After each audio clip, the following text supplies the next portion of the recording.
क्योंकि मन मंदिर में आओ प्रभु जी, मन मंदिर में आओ प्रभु जी। कोई राह निहारे मन मंदिर में आओ प्रभु जी। कोई राह निहारे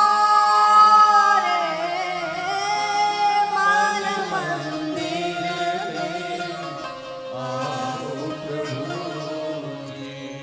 नैनहीन को राह दिखा दो, नैनहीन को राह दिखा दो।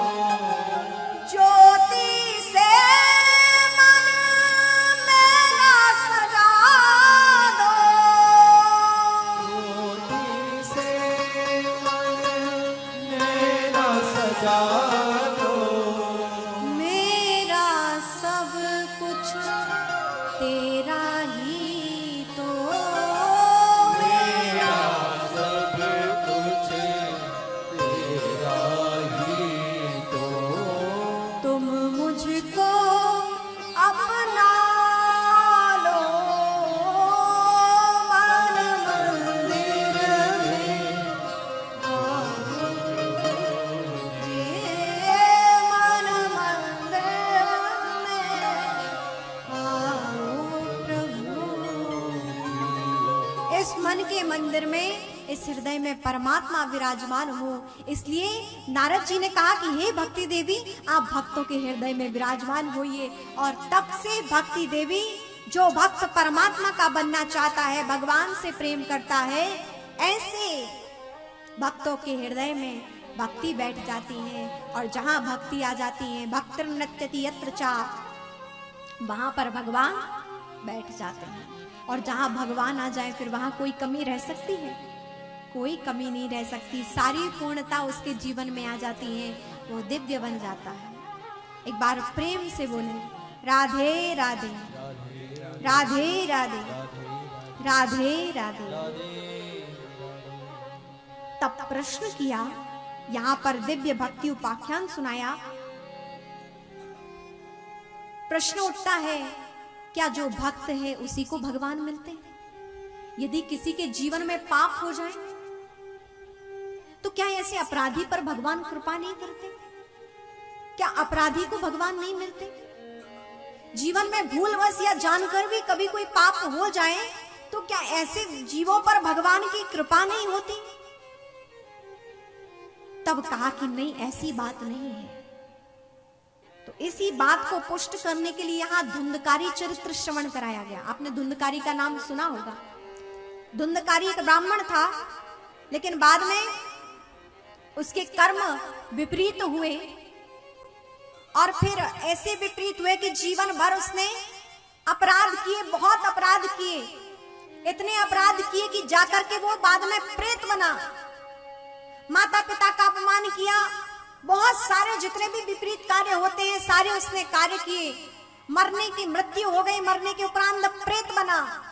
और ऐसा प्रेत बना कि उसका उत्थान होने वाला नहीं था। लेकिन उनके भाई थे गोकर्ण जी, जो परम ज्ञानी थे। उन्होंने इस धुंधकारी के निमित्त श्रीमद् भागवत कथा का आयोजन किया।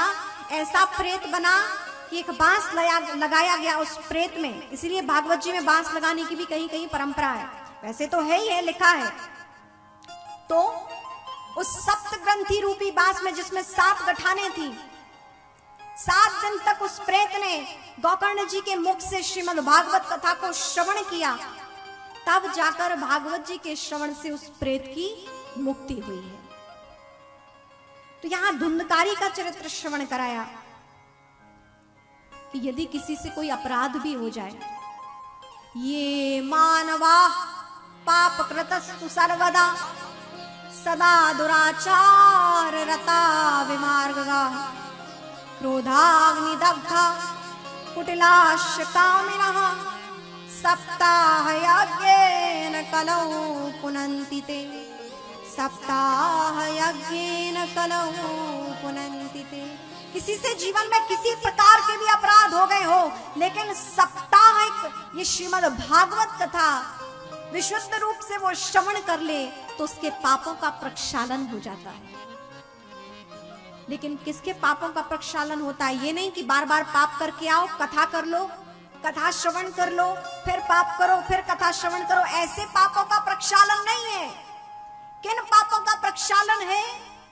कि जो भूलवश या जानकर भी पाप हो गए हैं, लेकिन उन पापों का पश्चाताप आपने कर लिया, आपके नेत्र सजल हो गए, अश्रु बह गए, आपको अपने किए हुए पाप पर ग्लानि अनुभव हो रही है कि हमसे बहुत बुरा कर्म हुआ, ऐसा नहीं होना चाहिए। शपथ लेता हूं कि आज से जीवन में ऐसा पाप कर्म नहीं होगा। जब ऐसे वो प्रतिबद्धता रखता है, ऐसे वह शपथ लेता है, पश्चाताप की अग्नि में जलता है, तब जाकर भगवान उस पर पिघलते हैं और उसके समस्त पापों का प्रक्षालन हो जाता है।